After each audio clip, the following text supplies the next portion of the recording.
You're tuned into the Zelos podcast. I'm your host, Rocky Snyder, and this week we're going to be looking at software for program design. And there's one company I feel is leading the way because they go from soup to nuts, from rehab, return to performance, in the strength room and beyond, and that's Teambuildr, very versatile company.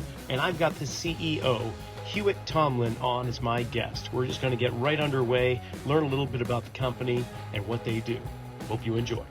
So to give you the story of our origination, I was a collegiate athlete when the idea for Teambuildr sort of popped up originally. And my teammate and my roommate at the time played football in college and just noticed that our strength coach at the time at a Division III school was writing programs on Excel and printing them out and giving them to athletes. And that's how we had always done it. So we weren't necessarily questioning that part of it. What was interesting to us was that by the time we were seniors, we were still doing the same training program that the freshmen were doing that were incoming. And just something intuitively for us said, hey, I kind of have an inkling that the 4-year collegiate athlete should be doing a different training program than the first-year athlete coming out of high school with virtually no training age. And we found that is indeed true, but what was preventing our strength coach and probably other strength coaches from being able to do that was that logistically, it's just really hard to design programming for teams and position groups and training ages if you're in charge of training 100 football players or 500 student athletes across the college campus. And we found that the Excel system was kind of like handcuffing coaches from being able to do that. So it just so happened that the iPhone came out while we were in college, and developing apps was a thing that people were doing. And we were just curious to see that if we could create a portal on the web where strength coaches could write programming and then deliver it to athletes on their smartphone, maybe we could just add some efficiencies to strength coaches to let them write more specific training programs and progress their athletes with a little bit more like thought and effort, but less time. And that's what sort of happened. So we only knew one strength coach. We went to them and we asked to see their process for how they wrote training programs and saw that they used what resembled a calendar in conjunction with Excel. And then we started building a software. And we eventually found out that the business was building a tool for strength coaches to make their jobs easier. And then you had a business. And then the athletes could just train on the app, but it wasn't necessarily about building an app for athletes as much as it was making the coaches better at what they were doing, which would then in turn make the athletes better at what they were doing. Oh, that's fabulous. Just, turn the clock back about 15 years or so, and I'm sitting with a friend who works in Silicon Valley, right over the Santa Cruz Mountains here, and another fellow who's kind of like a marketing guru, inventor, and so on. And we are trying to get our heads around how can we develop a program design and so on. And there's I'm sure millions of stories of great ideas that never actually manifested, that never came about because of different directions people were heading or whatever the case may be. And we fall under that category. We had this idea that, we need to put in parameters for assessment so that we can just click these boxes here and it automatically creates programs and so on. Of course, that's not necessarily what you're about, but just the fact that you guys followed it through, and now I reap the benefit of it because I am a customer of yours. I really have been digging Teambuildr, and we can dive into it more as the time goes by. But how did you go from that point, from just like the business concept? I always love learning about the origins of businesses and how things started from the ground up. How did you get past that intangible hurdle of actually manifesting it and then doing something with it? Great question. In my situation, I've talked about this for years, about how my partner, James, just happened to be my roommate and teammate, and also happened to be a talented programmer, computer programmer. So that's something that is sort of out of my control, that happened to me, that happened to us, that I just want to make sure that successful businesses, maybe some of them were built 100% with hard work and smarts, but there is a degree of just happenstance or luck or whatever you want to call it. So in my case, I'm a good operator, I'm a good salesperson, and I'm good at managing people. And I didn't know that at the time. And then James is a talented computer programmer, and that combination has worked really well for us. So that's a big part of why we've been able to take an idea and turn it into a product, and then turn a product into a business. That's a big part of it. But yeah, go ahead. Well, I was just wondering, so what was your breakthrough? Because I mean, the Zelos podcast is all about the pros behind the pros in professional sports. And you're on here because your product is in the world of professional sports. I mean, Dan Dalrymple with the New Orleans Saints, although he's not there right now. He's with the Broncos now. He's with the Broncos, and he brought Teambuildr into the Saints there. And so I chatted with him about it, and he's like, yeah, I mean, we're just tapping into the potential right now. I'm very excited about what it has to offer. But how did you get your foot in the door with these NFL teams and all the other pro sports? Like, first, not that you have to toot your horn, or just give me a list of some of the teams that are using your product. Yeah, so 17 teams in the MLB use Teambuildr. I think 5 in the NFL do. Quite a few NBA, NHL, so on and so on. All Blacks in New Zealand at the international stage, a lot of European Premier League soccer teams, and so on. So when it comes to the fact that our product is used in many high schools across the US, as well as the highest elite levels of sport, what happens is that the strength coach community is really happy to talk about products that they're confident talking about. They, of course, have to experience a really good product, a really good quality product, which we have built, but the way in which we support it is very important as well. My entire customer support staff, which we refer to as customer success in order to sort of elevate it from the connotation of support or service, which I think has been diluted over the years. Our customer success team, every single member of it has their CSCS and has hands-on coaching experience. So when you call the support line and someone picks up the phone and the person that you're talking to is a coach and speaks your language, that's a different experience. It's like calling, it's like calling any company and the person that you're talking to is exactly like you in terms of the terminology that they use and sort of, how they approach things. And I think that is what sets us apart, is the combination of our product quality and how we've decided to sort of structure the way that we support it. And it sort of started with me. We're a bootstrap company, which means that a long time ago, James and I were the ones selling it and supporting it. So we didn't build this product and then hire people to come support it. We were doing all those things, all the jobs that people in our company are doing now. I was there doing it at some point. So we've been able to sort of pass on this culture of support and like this reverence for our customers, so that we really identify and connect with our customers, because that's what we aim to do from the beginning. That, I think, makes a big difference in turning your product into a widely talked about business. Well, for me, and this is by no means an infomercial for Teambuildr, but for an insight, just like you say, one strength coach talking to another and you find something that really works. Teambuildr, for me, I've been looking for a while, because I've been needing a toolbox. And what I mean by that is I need a container with which I can put in the movements that I select for the clients and athletes that I have coming in my studio.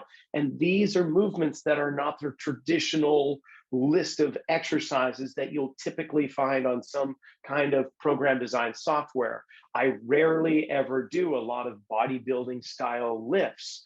And there's movements that aren't traditional, they're non-conventional, and we have created videos to capture those movements with coaching cues and information. And I can actually use my own video library and upload it into Teambuildr, and now I've got a database combined with what you've already had there with hundreds and hundreds of videos. And man, I honestly, it just brings a smile to my face, because it's exactly what I've been envisioning, and it's been something that I've been in need of, rather than simply putting it all on YouTube and doing the click and paste on an email to somebody it's not as interactive. So, I mean, you must have gone through so many revisions or reiterations. I mean, what Yeah, what was that journey like? I mean, it's continuing now because you've got Mhm. more changes, more growth, and so on. But like from that perspective, like where are the basic tools and how did they expand? They expanded based on our willingness to listen to the market, the strength and conditioning market. Are you familiar with the CEO Strength Coach by Ron McKeefery, the book? Yes. Um, so Ron talks about when he's young and he's working for Mark Asanovich at the Tampa Bay Buccaneers, and Mark Asanovich is ripping up another coach over his philosophy. 1x20 versus whatever this other coach was doing. And then Ron McKeefery, after the debate, was like, hell yeah, we got that guy. And then Mark Asanovich goes, okay, now you are the 1x20 guy, and I'm going to pick another philosophy. And then Mark Asanovich roasts Ron McKeefery in the same debate from the other side of the table. And I think that's a good metaphor for like the market that we're serving. Teambuildr, we couldn't build this product to say this philosophy we're going to support, this philosophy we're going to, no. We had to say we're here to accommodate any strength coach, rural high school strength coach doing PE in the Midwest, all blacks rugby strength coach in New Zealand. At the end of the day, they are a strength coach. And we need to build this platform to accommodate all those strength coaches, no matter how they program. So that kind of open-mindedness and the unwillingness to go down rabbit holes and become an NFL platform or become a college platform, right? We avoided that. And what we did is we opened so many doors by building for the job function of a strength coach, but letting those strength coaches take their philosophies and building their philosophies on top of our platform. And I think we did that by getting some good advice and being really open-minded about who we wanted to be building for on the Teambuildr product. Yeah. Again, I just come back to the analogy of toolbox.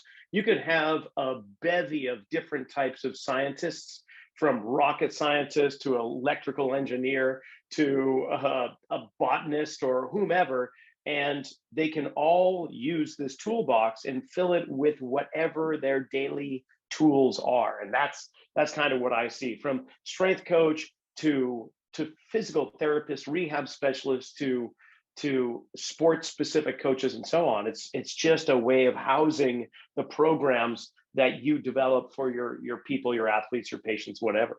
Yeah. And that kind of inclusivity, I think, is why a third of our customers are outside the US.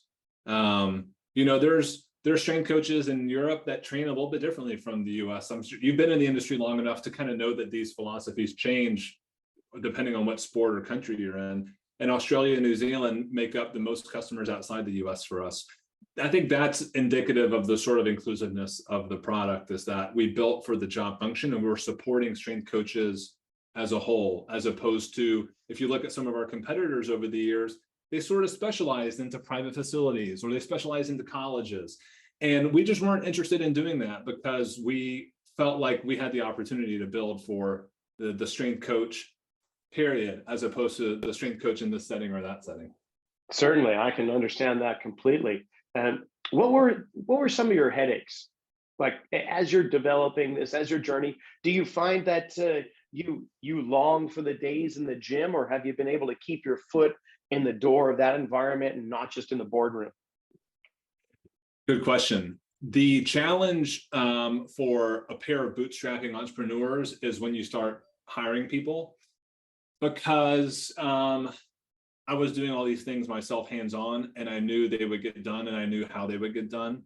And then now I have to teach someone and then trust them to do it. It's a different dynamic. And now we're well into that process. We have 32, 33 employees. So, but it was harder in the beginning when I was hiring those first couple of employees. It's a change in mindset where you really have to think about, like, this product and idea, I'm now sharing it with team members, and my job is really to support these people and mentor them, as opposed to looking at the product and thinking it's the product and the customers only. No, now you have team product customers. That's a big challenge. So I think it's not like an overnight thing. Maturity, I've had to mature in my late 20s to kind of get to a point where I've become a good people manager. That's one thing I would note, is for entrepreneurs who start in the garage like James and I, now becoming good managers of people, different mentality, different mindset, and it takes like a degree of maturity to achieve that. Yeah, from player to coach, definitely. Yeah, I can see how that is. exactly. Yeah. Yeah. Okay. Some of the aspects I've got to touch upon that really solidified my connection to Teambuildr is that we have individual pods or workout stations, and we'll have several clients of all varying degrees of ability and goals and so on. And we take tablets and magnetically attach them to each of the workout stations on their squat cage. And each hour somebody comes in and we can just, with a touch of our finger, draw up that person's program, walk a few feet, tap the next one, so that everyone comes in and they have their designated place. Their workout is right there. They can add their work volume. They can add notes. They can see the notes that we do. And we're there to manage it as trainers and oversee it. But it gives them a little bit more, not just buy-in, but more interaction with their own workout rather than just someone telling them this is what you have to do. So that has been a huge boost up for us and the quality of service that we've been doing. So kudos to that. And then the weight room view for our group classes that we do, where people come in and they're actually just going to follow through with the workout of the day or whatever we want to call it. And we put it up on our big screen TV on the wall, and we just screen share it off the laptop, and boom, right there it is. So we don't have to waste, I don't know how many hours of my life have been spent getting there an hour or two early morning before the sun comes up and writing on a whiteboard all the workouts or all the group classes. It's just been, it's been a time saver and just a higher level of professionalism. So I guess I'll just say thank you for that. Oh, look, thank you for saying it. As you're saying this, I'm putting myself in your client's shoes, because I know that life is busy. When I go to the gym, it's like a moment to get away, but also it's hard work. I want to make sure that work is worth it, So I'm thinking about Teambuildr in my personal training experience, and I'm not a crazy head. I don't want every little thing logged for every little exercise. I know there are people like that. They're probably at your gym, right? But for most people, if I'm going to go to the gym and do some weighted chin-ups, those aren't easy. And I want to know what I did last week, the week before. I want to make sure that I'm being intentional and conscious of my training effort, because if I'm going to go in here and make an effort, and if I'm going to pay the gym owner, the fee to go in, I don't want to go in and go through the motions. But Teambuildr as a tool helps with that. It's a good way for the gym owner and the client to meet in the middle about how can we make sure that you're getting the most out of the training program in terms of being accountable to your progression. So I love going to the gym. It's like the break in my day. It's my mental health, right? And I can't see myself going to the gym and just going through the motions and being a participant. I want to be intentional. And that's what I love about hearing you say that, is that, Teambuildr is sort of taking this experience and then enhancing it for people, because it is important. I know it is in my life. Yeah, truly. And for me in my own professional world is that COVID came with silver linings if you were willing to look for them. And for me, what transpired through the last few years were clients that I had once worked with that had moved away, or people that had heard about the work I do, but they didn't live nearby. We were suddenly being able to be connected like we are right now through video conferencing. And so I have several clients around the country and some outside of the US where I see on a fairly regular basis. But with this, now they are in my Teambuildr accounts as one of my athletes, and I can activate their account. I can set up their programming. It'll have the videos that they can just click on for a reminder of to what we're doing, and they go off with it for a month or so, and then we reunite a month later. We upgrade the program, look at what they've been doing, and it's opened up the old-fashioned 5-mile radius of where your clients come from to to the borders of wherever this language is spoken, which Yeah. it's been a huge thing. Right. And it still involves you as a coach, which is important. You live near Silicon Valley. You and I both know that there's no shortage of people trying to bring fitness to individuals without the coach. I'm sorry, that doesn't work for me, and it doesn't work for Teambuildr. Teambuildr is a platform for coaches and athletes to connect. And all the friends in my life who are not actively training or don't know, fitness or strength and conditioning, I get asked all the time, because I'm the strength and conditioning guy, hey, do you have a program? Do you have a program? Do you have a template? I mean, yeah. I mean, these things are out there if you want them, but what you really want is you want coaching. You want coaching, you want the programming to come from this coach. You want someone to think about, what your needs are and help you get there and achieve your goals. So I am proud of the fact that the platform serves coaches and helps them reach athletes and provide a quality experience. We're not trying to scale fitness to the point where we're leaving the coach out of it, because I don't believe that's the way to go. Yeah. Okay. So when it comes to the pro sports teams, such as like the Saints, are the Broncos with you now too? They are. Yeah. Dan brought it over. Mm-hmm. All right. So what do they provide for you in terms of improving the product? Like they must come to you just like I do and say, hey, I need to do this, this, and this. Is this something that you're offering? And sometimes your crew will go, man, no, we don't do that right now. We're in the midst of meeting about that, and that's soon going to be happening, ... Any stories like that with whether NFL, MLB teams or Premier League or anything? Yes, without a doubt. I want to premise it by saying that, and I posted about this on LinkedIn not long ago. I'm not a big LinkedIn poster, but this I thought was worthy. One important skill for building a company is knowing how to say no more often than you say yes, because the Denver Broncos, the All Blacks, high profile teams will come and ask, right? They'll ask for things, and it has utility for them, but it may not have utility at scale for all your customers. So having the discipline to say, I love the idea, I can't do this because I'm in the business of hitting triples for my entire customer base and not just hitting home runs for my individual customers, takes discipline. And then what you're hoping for with that process is that someone comes along and says, hey, I have this idea, and then you listen to it and you're like, you know what, that has impact across the job, the profession. Anyone in the seat coaching, writing programs can use this. And those are the home runs that you're hoping to get. And we get plenty of those. So let's think of one recently. So one recent that we've implemented, I'm trying to think, there's so many, I'm like having trouble thinking of just one example. But someone came and asked, we have wellness questionnaires, right? That's a module in Teambuildr. How did you sleep? How sore are you? Are you motivated? Whatever. And they said, I really want the participation in this questionnaire to be high, and I want the answers to be good. So can you make it so that you have to answer the questionnaire in order to unlock the training session? Because the training session is what they're there to access, but I need the wellness data to write better programs for them.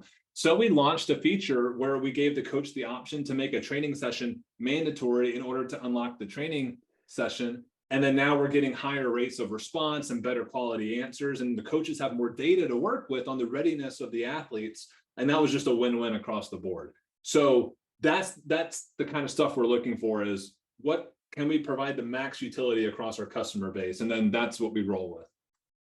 Okay, so that leads me into a curiosity about wearable technology and your Teambuildr's ability to interface.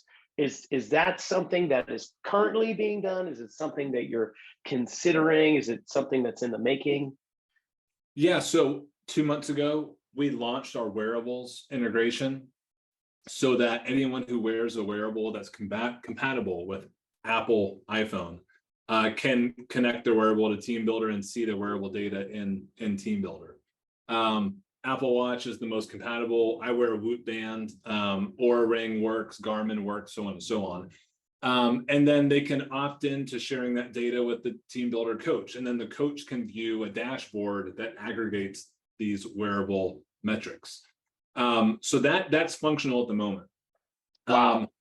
What the dashboard does, and this is primarily a team sport sort of function, is I want to just monitor the overall wellness and readiness of my team, right? Like if I coach 50 athletes, that's a lot of athletes to monitor on a day-to-day basis. But if I can get an aggregate picture of my team and how well they're recovering or exerting themselves, then I can more or less manage my load as a strength coach with that team. And all I'm doing is saying that, hey, if you have a wearable and you want to connect it to Teambuildr, then hop on in. So we're utilizing the wearables that are already on players' wrists and then collecting the data and just giving the coach an opportunity to further leverage that, as opposed to having to buy wearables and get into all of that. So our vision for wearables is, if the players have it, let's use it, and let's use it, for a positive outcome. And then the next iteration is basically creating a bigger, larger picture of training data, training results, and questionnaire data in conjunction with the biometrics. And then we're going to give coaches an even more comprehensive idea of how their players are recovering, exerting themselves, and just their overall readiness to perform. And it's all about load management, making sure that the medicine that we're giving the players is matched up to how much their ability to take on that medicine in terms of training. So just by doing that, you've broadened the spectrum of usage, as I see it, because like you mentioned, return to play. Yeah. So that's where if I were to be on a professional sports team, I would not necessarily be the strength coach. And in my mind, I would be somewhere in between medical and performance, and getting them ready to return to play. And in fact, that's what a lot of what I do, and it's why Teambuildr works so well with me. But now you're going to the other end of the spectrum. Now you're dealing with the athletic trainers and physical therapists. I imagine that they can use this as well as, and not just exclusively to the strength coach or the speed coach or whomever there. Yeah, that's right. We want to include everyone in the process. But look, we also have to be realistic. Half of our customers are high schools in the US. And what happens in a high school setting, the strength coach is sort of cosplaying as an AT and a physical therapist. I mean, not I'm exaggerating there, but who's going to do the load management and do these things in a high school setting? It's going to be the strength coach. So they're wearing so many hats. If our tool can assist in this, then we're just sort of enhancing what a strength coach can do in that sort of situation with their athletes, in the absence of a dietitian and an AT and a physical therapist. And I think that's where the real opportunity is there's, and I'm personally passionate about this too, because youth sport in America is kind of backwards. We're the most obese country in the world per capita. And then we have this whole youth sport industry that is obsessed with peaking our athletes too early. And how can we sort of, address that? And I think our small role at Teambuildr is, let's take that strength coach and make them more than just the sets and reps person, right? More than just the high school football strength coach. Let's invite all the kids in the high school to the weight room and learn how the weight room is medicine, right? In conjunction with good sleep, low stress and hydration and those things. And I think that's where we're going to make the most impact, is in those situations where students, athletes, clients are just deprived of that time and attention, and we can kind of create it through our platform by giving coaches the ability to do more with less. No, I totally hear you. I mean, there are those juggernaut high schools that have the funding and the boosters behind them to be diamond rated, but then the majority of the high schools are going to get some math teacher who played football at that has some background in it, and he knows.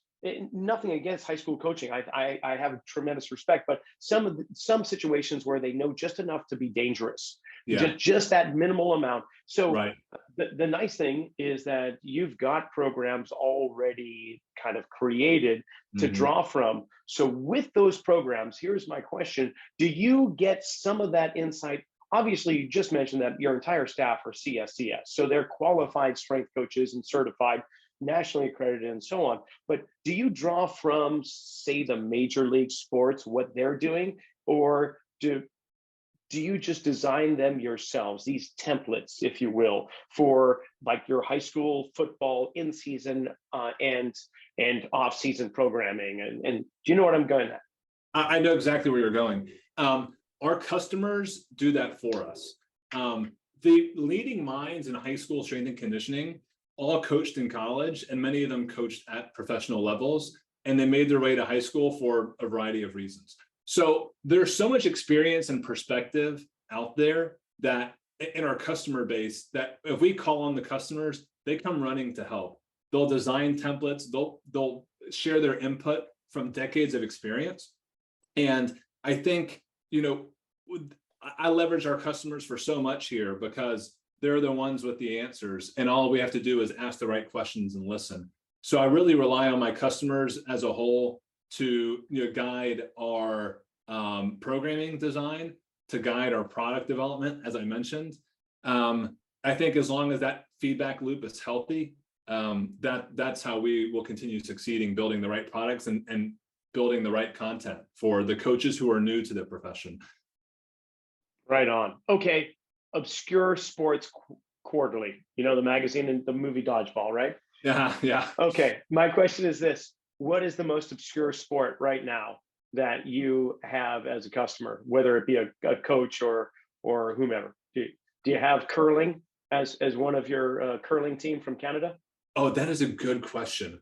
I don't know if we work with curling.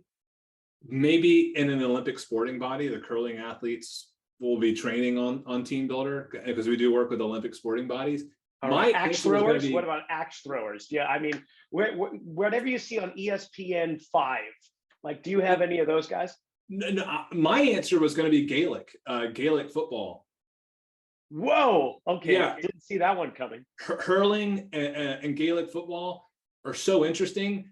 It's interesting because they're very they're field sports, right? I mean, like a lot of running. It resembles soccer, it resembles rugby. It's a mix. Like, it's really crazy stuff.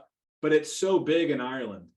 Ireland is made up of counties, and each county will have their Gaelic team for hurling and Gaelic football, and then everyone's a fan of it. So it's very national, it's very local and community based. And we work with so many of them because our European salesperson has built a good relationship with the Gaelic Football League. I'm really impressed at how enthusiastic they are for this very unique sport in their country. It's really cool. That's very cool.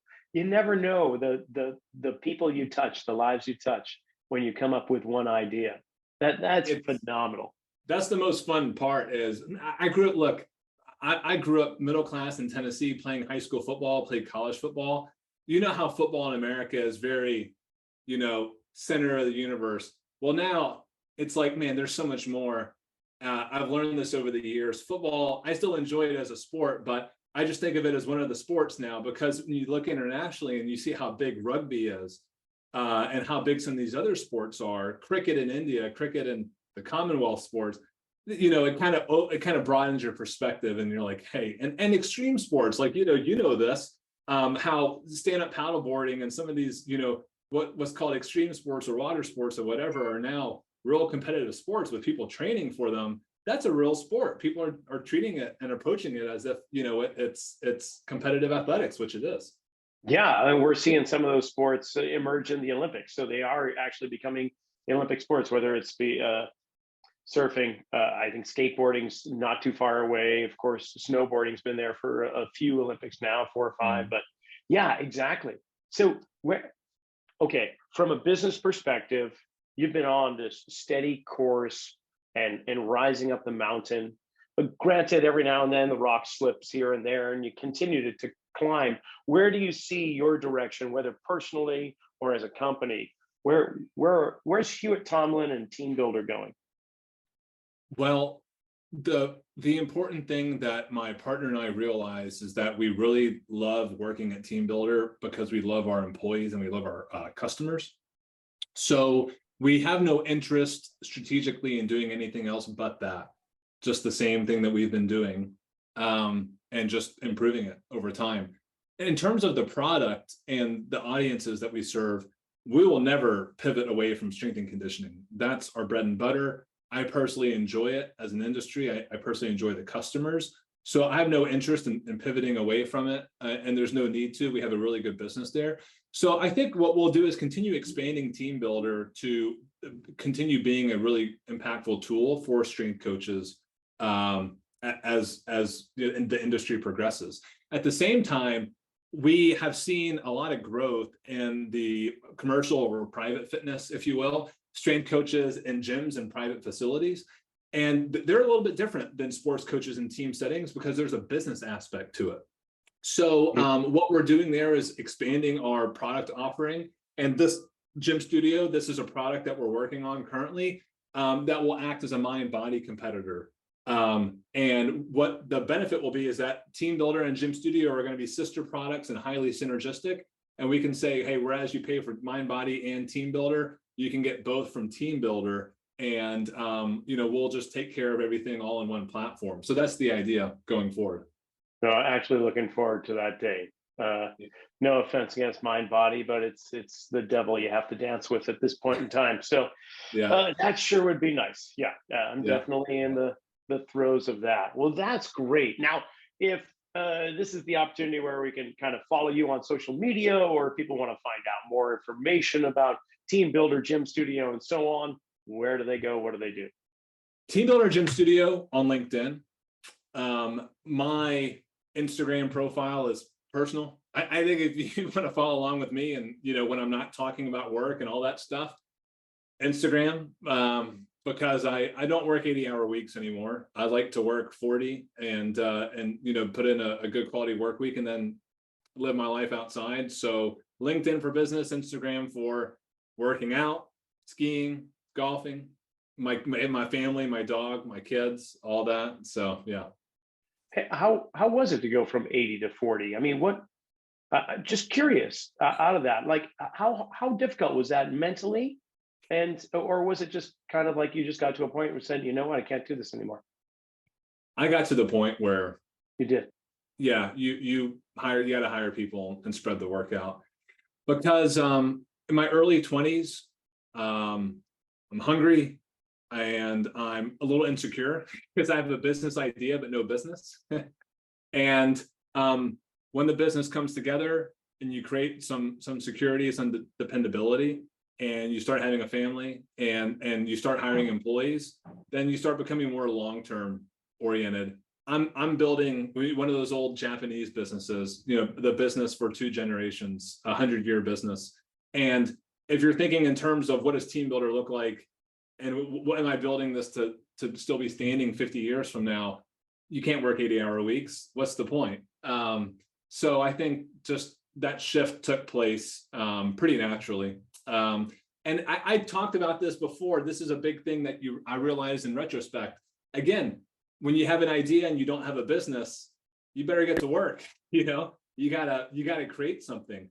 And when your business has 10 employees and your customers are happy and you got things going, you don't want to relax. That's not the right word, right? But I think the word is you want to become sustainable. You want to become, more consistent as a person, as a worker. And the best way for me to be with my family and to be a good manager and a good boss is to make sure that we're all taking a really sustainable approach to how we come to work. Right on. Well, that demands a lot of trust and faith too. So, I mean, there's we can dive into a spiritual component of it all, but it sounds like you're on a really good course. Hey, Hewitt, I can't thank you enough. I know we've been playing around with schedules here and there over the course of so many months, and I'm appreciate really your grateful. patience. Oh, please, same here. And I'm just grateful that we've connected. Our paths have finally crossed, and it's just been it's honestly, from a customer perspective, I can say wholeheartedly, I really appreciate your product and looking forward to more coming. So thank you from that. And thank you for being a guest on the Zelos podcast. Thank you for having me, Rocky. I did want to add in there as well. I went to Santa Cruz and Carmel for my first time last year, and I still think it's the most beautiful place I've ever visited in my life. So the next time I have the privilege of being in the area, I look forward to giving you a ring and meeting you in person. Oh yeah, and we'll just have to trade those skis in for a surfboard. I think I have a couple around, so yeah, we'll take you out on the waves and maybe convert you. That would really get me out of my comfort zone, but that should be good for personal growth, I think. And that's it for another episode of the Zelos podcast. And I want to thank Hewitt for coming on, as well as the Teambuildr crew for doing all they're doing for the professionals in our industry. And if you want more information, of course, just look at the description below the podcast to find out where you can connect with Teambuildr. Or if you happen to be going to the NSCA National Conference in Vegas, July 12th to the 15th, they'll be having a booth in the exhibit hall. You might want to swing by there. Until next time, have a great week.